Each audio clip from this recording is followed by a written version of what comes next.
I want to get back to basics with you folks. Russia has invaded Ukraine. There's an awful lot of people out there on the left and the right who say, who cares? It's none of our business. Why does it matter? If we're not going to secure our own border, why do we care about the border between Russia and Ukraine? Well, that's an interesting argument, except we do care about our southern border, whether Biden does or not. We, red-blooded Americans, care about America's sovereignty. We also care about our alliances. What do we have alliances for? We have alliances with dozens, scores of countries all over the world. Why? Because we put America first, to protect this country. We have forward bases in Europe. Should we remove them? We have forward bases in Asia. Should we remove them? We have forward bases in Africa. We even have them in Antarctica. We have them in the Middle East. Should we remove them all? Why are they there? Are they there to protect the United States of America? Yeah, I think they are. You see, the Atlantic Ocean, the Pacific Ocean aren't big enough anymore, and we've moved on from 18th century military tactics. We now live in a world of intercontinental ballistic missiles with nuclear warheads on them. Interesting, Ukraine doesn't have any, and none of them, of course, would be aimed at the United States. Russia has thousands of them, and thousands of them are aimed at the United States. Russia is way ahead in building hypersonic missiles. What's the purpose of a hypersonic missile? To hit Kiev? No. It's to get around America's defenses and hit Los Angeles and Chicago and New York and anything else they want to hit. Imagine a nuclear warhead on a hypersonic missile that we can't stop. In fact, we won't know, really, if it's even upon us until it's upon us. They can take out our electrical grid with their satellites. So this is a very serious matter, don't you think, folks? Most wars don't start in Lawrence, Kansas. They don't start in Newark, New Jersey. They start overseas. That's where the big wars start. Appeasement encourages evil and encourages war makers, encourages genocide. Haven't we learned that? If Ukraine is not an ally, is Australia? Is New Zealand? We have alliances with them, defense alliances with them. If they're not allies, how about Taiwan? Do we have any obligation to Taiwan all these years after the Communist Revolution on the so-called mainland? How about South Korea? What are we doing in South Korea? Why did we fight a war in South Korea and North Korea on that peninsula? I can go all around the world and pick these different regions. Should we not be there? The people who are the isolationists and call people like me neocons, which is a pejorative used to attack Jews these days, because the original neoconservatives were Democrats and Jews who'd been supporting liberal Democrats for office. In the late 50s, early 60s, they switched to the Republican Party over national security. So it's a very clever way, really not so clever, backdoor the Jews. You take my word for this, because I'm not knee-jerk on this stuff. What do they mean by this? No, it's the neo-appeasers, the neo-sellouts. It is the Russophiles, if you will, who are a huge problem to me as far as I'm concerned now. They never denounce Putin. Putin is a killer. He's a mass murderer. He's old KGB. He worked with the mob in Russia to take out oligarchs that he disagreed with, stole their money. The guy's worth tens of billions of dollars.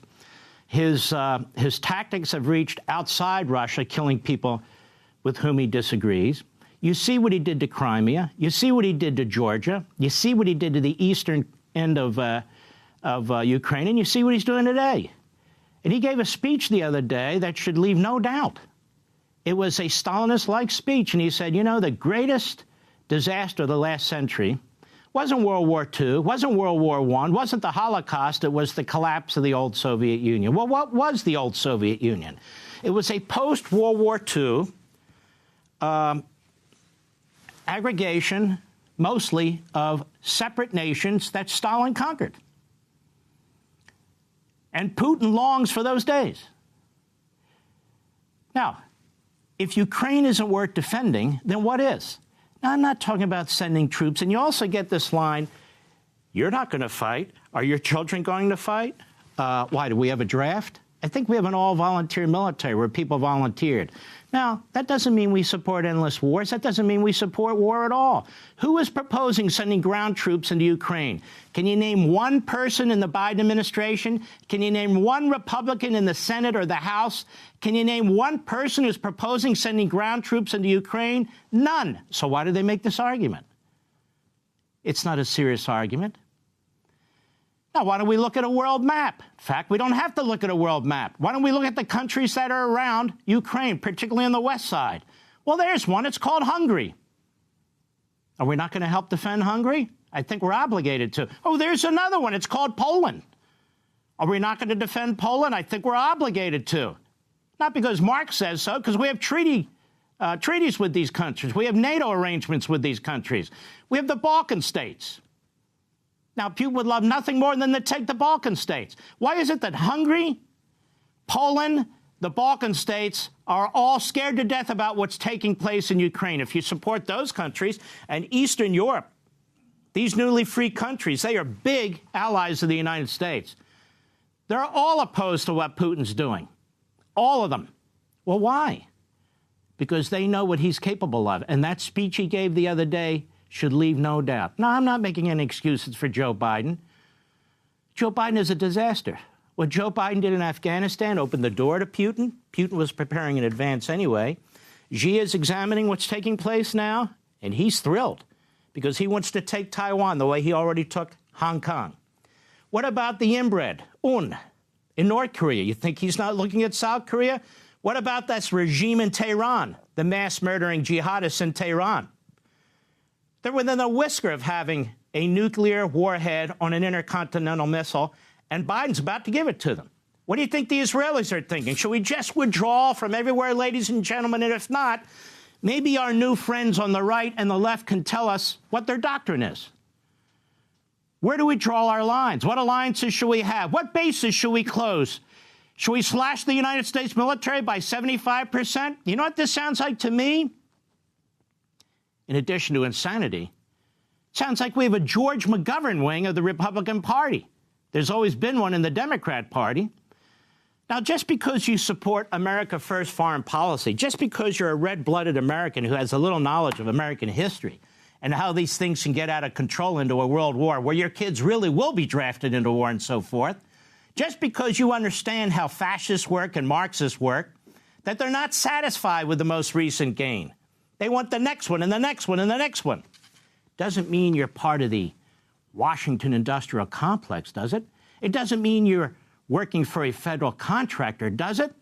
It doesn't mean you're a neocon, does it? It doesn't mean you're brainwashed by media, does it? No, I think we can think for ourselves, those of us who study history and those of us who understand Putin. Putin is an old KGB killer. He was secreted into East Germany, where he did very nasty things. He took over his country. First, he was deputy mayor of St. Petersburg, and he worked his way up, working with the mob and the oligarchs, using blackmail, kidnapping, and other techniques to work his way up the ladder. Then what did he do? He threatened the president of Russia at the time, who drank heavily, but then again was an ally of the West, with prosecution and imprisonment should he take over the country at some point. He cut a deal with him. He blackmailed him. He eventually becomes the president of Russia, and he never gives it up. Oh, he gave it up once for Medvedev, or whatever the hell the guy's name was, but he was a puppet, and he hasn't given it up since. Hasn't given it up since. Now, what about the president of Ukraine? We're told he's a dictator. They don't have a democracy in Ukraine. Yes, they do have a democracy in Ukraine, just as we had one in the 1860s that was almost overturned from our civil war. You'll find that many of the people who think the president of Ukraine is a dictator think that Lincoln was a dictator during the Civil War. Let me tell you a little story. This is a footnote. People talk a lot about how Lincoln unilaterally suspended habeas corpus, which he did in violation of the Constitution. Only Congress can suspend habeas corpus, although I think our activist courts today would say only they could. But nonetheless, why did he do that? Because he was a dictator? No, he did it because we lost the first Battle of Bull Run, which meant the new Confederate Army was right across the Potomac River from the White House, the Capitol building, and the Supreme Court. the nation's capital, which was also the capital of the Union. There wasn't a great army to defend the city. So Lincoln calls in for troops, militia from Massachusetts. In order to get down to Washington, they have to take a train through a city, you might have heard of it before, called Baltimore. The problem was a significant percentage of the population of Baltimore, which was a huge eastern city in a state that was really half slave and half not, Maryland, there were violent riots. And when the Massachusetts militia tried to come down, they attacked it, and they outnumbered it, and they injured and killed some of them. So Lincoln couldn't get the militia to Washington to defend Washington from potentially an attack from the south. He was also concerned about attack from the north, Maryland. And so he tells his generals, okay, any rioters violently attacking our troops on the way to Washington to protect our city, throw them in jail. Now, Mr. Lincoln, you know that violates the Constitution. And you know what he said? We're not going to have a Constitution. Well, what about due process? You know what he said? We don't have courts functioning right now to handle cases of habeas corpus. We must get our army down here to protect the Capitol. Things like that happen when a country's exploding, like Ukraine. And the opposition leader in Ukraine is not some kind of peacenik who's a Democrat. He's sympathetic to Putin. I bet you didn't know that. So what does Ukraine have to do with us? Everything. It doesn't mean you're stupid and you send ground troops into Ukraine to get chewed up. But it doesn't mean you're stupid and you pretend it has nothing to do with us. I think I read something from J.D. Vance, who wants to be the senator from Ohio, who didn't vote for Trump the first time around, who is now a populist, having come off his hedge fund work, I suppose. And he put out some statement saying, I don't really care what's happening in Ukraine. That man should never serve in the United States Senate, ever. If all of our allies don't care about what happens in the United States, we are doomed.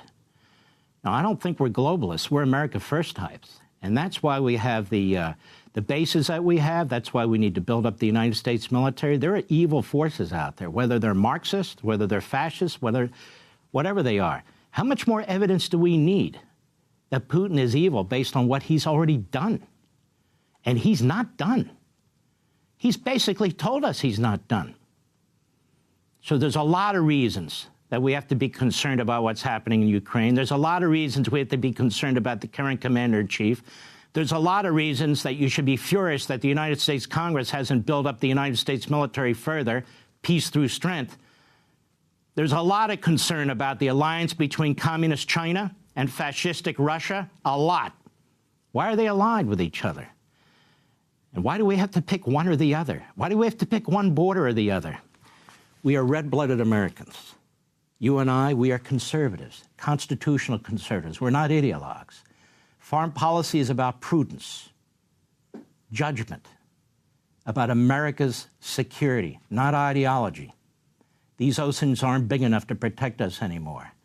And if you want to be an ostrich and stick your head in the sand and pretend these things will go away if you behave yourself or if you ignore these things, you're asking to get wiped out. So no, I'm not a radical interventionist, but I'll be damned if I'm a McGovernite too. Use your own head. Look at the history of the world. Look at the United States. You'll come to the right conclusion. Want to see more Mark Levin? Go to LevinTV.com and subscribe now.